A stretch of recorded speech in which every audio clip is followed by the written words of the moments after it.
देखिए स्टार्टिंग जो है टॉपिक जो हम लोग का शुरू हो रहा है वो है टैली ERP 9.6। सबसे पहले तो हम लोग ये सीखेंगे कि टैली क्या है। पहला सवाल यही है। तो टैली जो है वो एक एप्लीकेशन सॉफ्टवेयर है।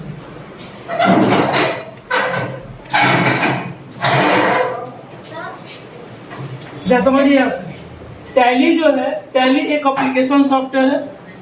एप्लीकेशन सॉफ्टवेयर का मतलब होता है वैसा सॉफ्टवेयर जो आप अपने पीसी में अलग से इंस्टॉल करते हैं, उस तरह के सॉफ्टवेयर को हम लोग क्या कहते हैं, एप्लीकेशन सॉफ्टवेयर। ये आपके विंडोज में बाय डिफॉल्ट इंस्टॉल्ड नहीं रहता है। अब रहा बात ये कि टैली सॉफ्टवेयर से आप क्या करते हैं। जैसे इसे पीछे तुरंत हम लोग क्या पढ़ते हैं, पावर पॉइंट। तो पावर पॉइंट का काम क्या है, प्रेजेंटेशन बनाना। टैली का काम है आपके अकाउंट्स को मेंटेन करना।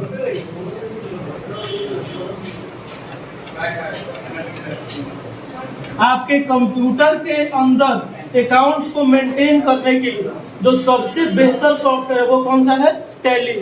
आप इसमें आसानी से अपने सभी अकाउंट्स को मेंटेन कर सकते हैं, लिख सकते हैं और स्टोर कर सकते हैं। कोई दिक्कत है यहाँ तक? अगला इसमें ऑप्शन दिया हुआ है ERP का मतलब। ERP का पूरा नाम होता है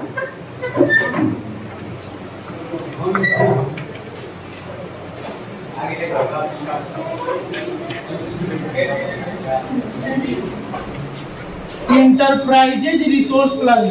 ERP का full form enterprises resource plan. Tally company ने अपने सॉफ्टवेयर में कुछ और बदलाव किए, कुछ और फीचर्स ऐड किए, और फीचर्स ऐड करने के बाद उस सॉफ्टवेयर का नाम बदल के क्या कर दिया, ERP। मतलब पहले के जितने सॉफ्टवेयर आते थे उसका नाम था टैली 9 या टैली 7, अलग अलग सॉफ्टवेयर का नाम। बाद में टैली ने अपने फीचर्स में बदलाव किया और उसका नाम बदल के कर दिया टैली ERP। अब अगला पॉइंट दिया है 9.6। तो हर एक सॉफ्टवेयर का कोई ना कोई क्या होता है, वर्जन होता है। तो 9.6 जो है वो टैली ERP का क्या है, वर्जन है। कहने का मतलब कि टैली जो है वो एक एप्लीकेशन सॉफ्टवेयर है। इस एप्लीकेशन सॉफ्टवेयर का काम है आपके बिजनेस के अकाउंट्स को मेंटेन करना। इसके अंदर जितने भी आप लेन देन करते हैं उस लेन देन को मेंटेन करके रख सकते हैं। ERP इसमें कुछ फीचर्स ऐड हुआ, इसलिए कंपनी ने अपने नाम को थोड़ा सा बदल दिया। ERP का पूरा नाम हुआ इंटरप्राइजेज रिसोर्स प्लानिंग, और 9.6 जो है वो इस सॉफ्टवेयर का क्या हो गया, कोई दिक्कत है अंदर?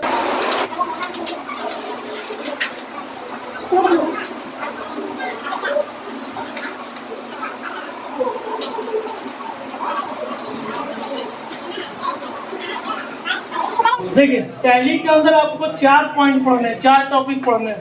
पहला जो टॉपिक है उसका नाम है बेसिक अकाउंट, और इसमें केवल और केवल हम लोग अकाउंट्स के बारे में सीखेंगे। टैली सॉफ्टवेयर से इसको कोई लेना देना नहीं। मतलब अगर आपको टैली सीखना है तो उससे पहले आपको अकाउंट्स के बारे में नॉलेज होना चाहिए। बिना अकाउंट्स समझे आप टैली पे काम नहीं कर पाएंगे। जैसे मान के चले कि यहाँ पे कोई CR लिखा, कोई DR लिखा, तो CR का मतलब क्रेडिट, DR मतलब डेबिट, या यहाँ पे कोई लिखा LF या JF। इन सारे शब्दों के बारे में, टर्म्स के बारे में आपको सीखना जरूरी है। ऐसा ऐसा बहुत सारा टर्म्स आएगा, और ये सब टर्म्स हम लोग किसमें सीखेंगे, बेसिक अकाउंट्स। इसमें केवल और केवल अकाउंट्स के बारे में आपको जानना होगा। बेसिक अकाउंट्स में आपको मुख्य रूप से 4-5 चीजों को समझना होगा। पहला तो अकाउंट्स का सारा टर्म, दूसरा जर्नल बनाना सीखना है, लेजर बनाना सीखना है, और बैलेंस शीट सीखना है। 4 टॉपिक आपको बेसिक अकाउंट्स में सीखना है। अकाउंट्स का पूरा इंट्रोडक्शन, ठीक है, नहीं दिख रहा नीचे। अकाउंट्स का पूरा इंट्रोडक्शन, उसके बाद जर्नल कैसे बनाते हैं, लेजर कैसे बनाते हैं, और उसके बाद बैलेंस शीट कैसे बनाते हैं। ये चीज हम लोग इसमें सीखेंगे। शुरुआत में मान के चले कि 6-7 क्लास चलेगा। बेसिक अकाउंट जब खत्म हो जाएगा तब आप आइएगा टैली पे। अब टैली में आपको 3 पॉइंट पढ़ना है। पहला टैली एक्सपर्ट, इसमें टैली में होने वाले लगभग सभी काम को आप सीखेंगे। उसके बाद बिजनेस में टैली को, अकाउंट्स को कैसे मेंटेन कर, जैसे मॉल में जाते हैं तो सामान खरीदना, बेचना, रिटर्न करना, कोई सामान टूट गया तो उसका रिकॉर्ड करना, ये सब आप किसमें सीखेंगे, बिजनेस टैली। और टैली में टैक्सेशन का काम सीखेंगे, जैसे GST हुआ, एक्साइज टैक्स हुआ, TDS हुआ, TCS हुआ, ये सारा का सारा काम आप किसमें सीखेंगे, टैली टैक्सेशन। तो पहला जो आपको पॉइंट सीखना है वो कौन सा है, बेसिक अकाउंट। टैली का मेन कॉन्सेप्ट, मेन जड़ यही है ये बेहतर रहेगा, तभी आपको ये तीनों समझ में आने वाला। और ये अच्छा है तो ये आपको बहुत आसान लगेगा पढ़ने में। यहाँ कॉन्सेप्ट गड़बड़ अगर हो गया तो फिर इसमें दिक्कत होगी। बात समझ में आ रहा है? तो हम लोग पहला पॉइंट कौन सा शुरू करेंगे? Basic account. सबसे पहला चीज तो अकाउंटिंग क्या है, पहले तो अकाउंटिंग का डिफिनीशन समझो। अकाउंटिंग किसे कहते हैं? सब लोग अलग अलग विषय पढ़ता होगा, कोई फिजिक्स पढ़ता होगा, कोई केमिस्ट्री पढ़ता होगा, ऑनर्स। तो हर एक विषय का अपना एक डिफिनीशन होता है। जैसे आपसे कोई पूछे कि इतिहास क्या है, तो बीते हुए बातों का जब हम लोग अध्ययन करते उसी को हम लोग क्या करते हैं? इतिहास करते हैं। तो उसी तरह आपसे अगला कोई पूछेगा कि व्हाट इज अकाउंट्स, अकाउंट्स क्या है, अकाउंटिंग क्या है, डिफिनीशन समझिएगा। Accounting is the art, accounting जो है वो एक कला है of recording, classifying and summarising. Record करना मतलब इकट्ठा करना, समराइज क्लासिफाई करना मतलब अलग अलग बांटना, और समराइज करना मतलब एक जगह उसका सारा सारांश तैयार करना एक सिग्निफिकेंट मैनर में। वो टर्म ऑफ मनी हो सकता है, मतलब पैसे का लेन देन हो सकता है, वो कोई भी ट्रांजैक्शन हो सकता है, वो कोई भी इवेंट्स हो सकता है, कोई भी प्रोडक्ट हो सकता है, कोई ऐसा काम जो आपके बिजनेस से संबंधित हो, उस तरह के सभी काम को मेंटेन करना, रिकॉर्ड करना, लिखना, जो विषय समझाए उसी को हम लोग क्या कहते हैं? अकाउंटिंग। पढ़ जाइए, नीचे डिफिनीशन भी दिया हुआ।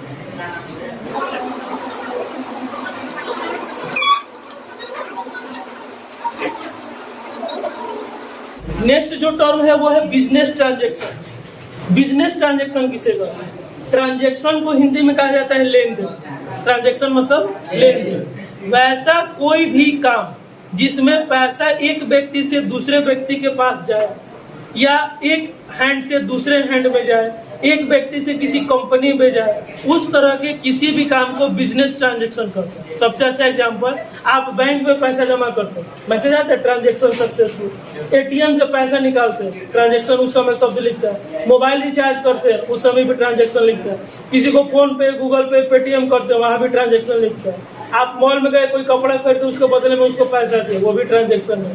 कॉलेज का फी जमा किए, वो भी ट्रांजैक्शन है। वैसा कोई भी काम जिसमें पैसा एक व्यक्ति से दूसरे व्यक्ति, one hand to another end transfer हो, that is called business transaction. तो दिक्कत, डिफिनीशन समझिए क्या लिखा हुआ है। A business transaction is the movement of money, पैसे का आदान प्रदान, and money worth from one person to another, या पैसे का एक व्यक्ति से दूसरे व्यक्ति के पास जाना, और exchange of value between two parties, या दो लोगों के बीच में लेन देन होना, उसी को हम लोग क्या कहते हैं? Business transaction.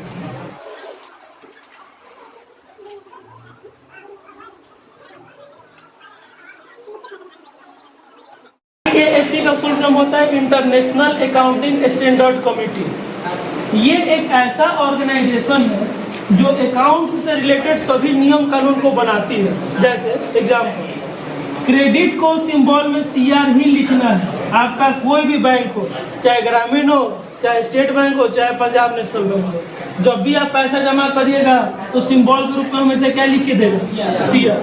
ऐसा नहीं है कि कोई बैंक दूसरा सिंबल डालेगा, कोई दूसरा सिंबल डालेगा, तो कोई ना कोई इस सिंबल को तैयार करता होगा जिसको सब लोग यूज करते होंगे। आप हम कैसे जानेंगे कि भाई क्रेडिट को CR लिखना? कहीं ना कहीं से आप पढ़े होंगे। जब भी आप पैसा बैंक से विड्रॉ करेंगे तो आप देखिएगा कि सिंबल में हमेशा DR लिखता है, ताकि DR ही लिखना है, ये कोई ना कोई तैयार करता होगा। तो IASC एक ऐसा ऑर्गेनाइजेशन है जो अकाउंट्स के सभी स्टैंडर्ड को तैयार करती है। क्या सिंबल देना है, क्या डिफिनीशन होगा, क्या उसका टर्म्स होगा, और उस संस्था, उस कमिटी को इन शॉर्ट में नाम दिया गया IASC। मतलब एक ऐसा कमिटी जो अकाउंट से संबंधित सभी नियम कानून को बनाती है और उसी को सारे लोग फॉलो करते हैं। उस कमिटी को ही क्या कहते हैं हम लोग? IASC। डिफिनीशन समझिए, लिखा हुआ है the uniform, definite and universally accepted accounting rule. वैसा अकाउंटिंग रूल जिसको सब लोग फॉलो करते हैं, सब लोग उसी हिसाब से लिखते हैं। डेवलप्ड बाय, जिसको डेवलप किया गया है इंटरनेशनल अकाउंटिंग स्टैंडर्ड कमिटी के द्वारा, इसको अकाउंटिंग स्टैंडर्ड के भी नाम से जाना जाता है।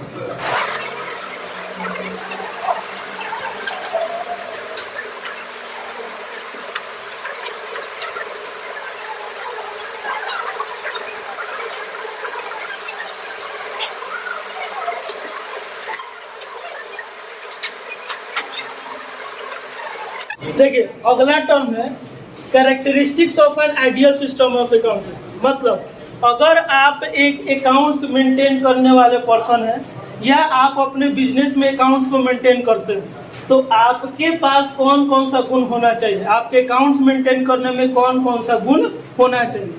पहला गुण होना चाहिए डिफिनिट प्रिंसिपल एंड रूल, सबके लिए एक समान नियम रखिए। कहने का मतलब ये कलम अगर 30 रुपये में आप बेच रहे हैं तो सबको 30 रुपये में ही बेचना है। ऐसा नहीं है कि जिसको आप नहीं पहचानते उसको 32 रुपये में बेच रहे हैं और जिसको पहचानते उसको 27 रुपये में दे रहे हैं, तो कहीं ना कहीं से आपका बिजनेस प्रॉब्लम करेगा। एक नियम बनाइए, एक सिस्टम बनाइए सबके लिए, पहला। दूसरा सिंप्लिसिटी एंड क्लियरिटी, अगर आप अकाउंट्स लिख रहे हैं तो अकाउंट्स लिखने का एक ऐसा तरीका ढूंढिए जो सस्ता सिंपल हो और साफ साफ हो। मतलब रसीद काट रहे हैं, बिजनेस में लेन देन लिख रहे हैं तो साफ साफ लिखिए, ताकि 5 महीना बाद भी आप खाता वही खोले तो आपको अपना स्पष्ट समझ में आ जाए। तीसरा गुण होना चाहिए फ्लेक्सिबिलिटी। फ्लेक्सिबिलिटी मतलब लचीलापन। अकाउंट्स में जरूरत के हिसाब से, आवश्यकता के हिसाब से बदलाव हो जाना चाहिए। मतलब अगर आप बिजनेस चला रहे हैं तो एकदम स्ट्रिक्ट रहिएगा तो कहीं ना कहीं आपको नुकसान होगा। कुछ ऐसा अपने बिजनेस में सिस्टम रखिए कि जिनको आवश्यकता हो वहाँ उनको कुछ सुविधा हम दे सकें। एग्जाम्पल, आपको कपड़ा अगर खरीदना है, सिंपल समझिए, मान के चले कि आपको कपड़ा खरीदना है, आराम में आप कहाँ जाके खरीदेंगे, किस मॉल में? नागौर। 90% आदमी यही कहेगा कि नागौर में मिल जाएगा। क्या है भाई, कुछ कारण होगा है?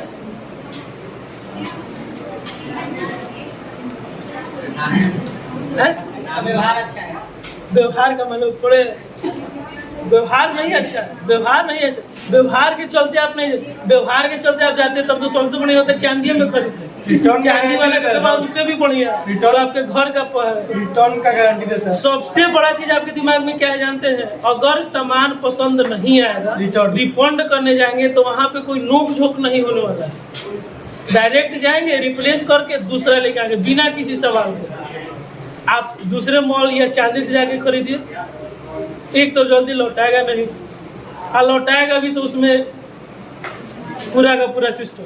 या दूसरे मॉल आराम में आप जाएंगे, अगर मान के चले कि 2000 का आप शर्ट खरीदे और लौटाने जाइएगा तो 2000 से कम का प्रोडक्ट आप उसके पास से नहीं खरीद सकते। एनएस मॉल के दिमाग में क्या है, या आप लोग के लिए दिमाग में क्या है कि 2000 का है ना, अगला बार जाके 300 का सामान खरीदेंगे तो बाकी का 1700 रुपये लेके चलेंगे। ये सबसे बड़ा कारण है उसके बिजनेस के चलने का।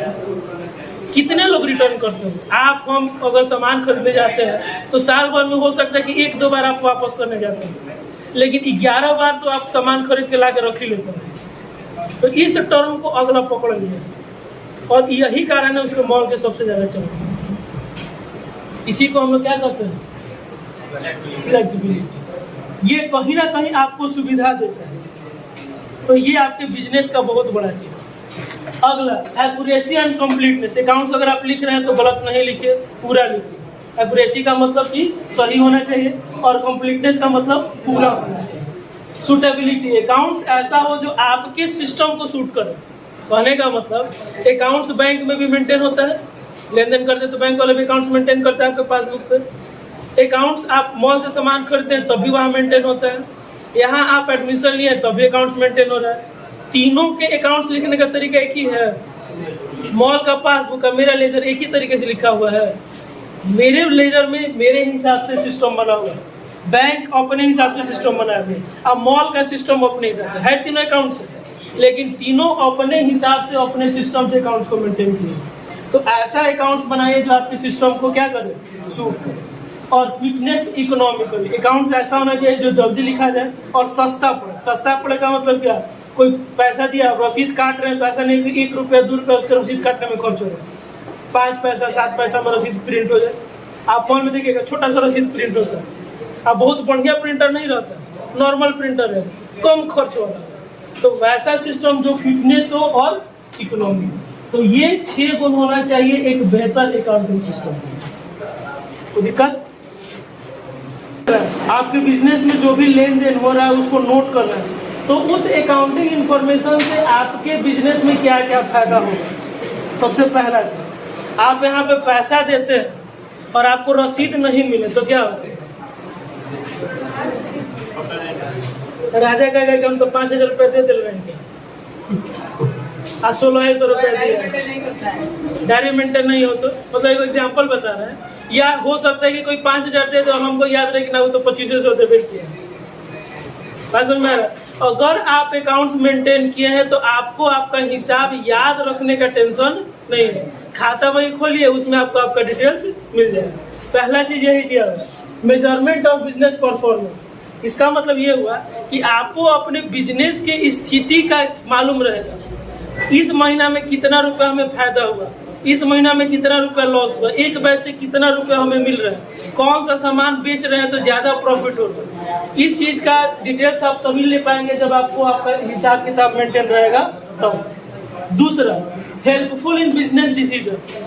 आगे आपको क्या करना है, कौन सा सामान मंगाए तो उसमें ज्यादा प्रॉफिट है, कौन सा सामान मंगाए जो अभी स्टॉक में ही पड़ा हुआ है, नहीं बिक पा रहा है, तो ये आप तभी मेंटेन कर पाएंगे जब अकाउंट्स रहेगा तब। और तीसरा, हेल्पफुल इन फ्यूचर प्लान। अब ठंडा के दिन आने वाला है, मॉल वाला पहले ही तैयार करके रखा हुआ, 1-1.5 महीने पहले उन लोग का प्रिपरेशन शुरू हो जाता है। भाई पुराना साल का हमारे पास 150 पीस जैकेट बचा है, तो अगला कितना स्टॉक में हम मंगा के रख लें।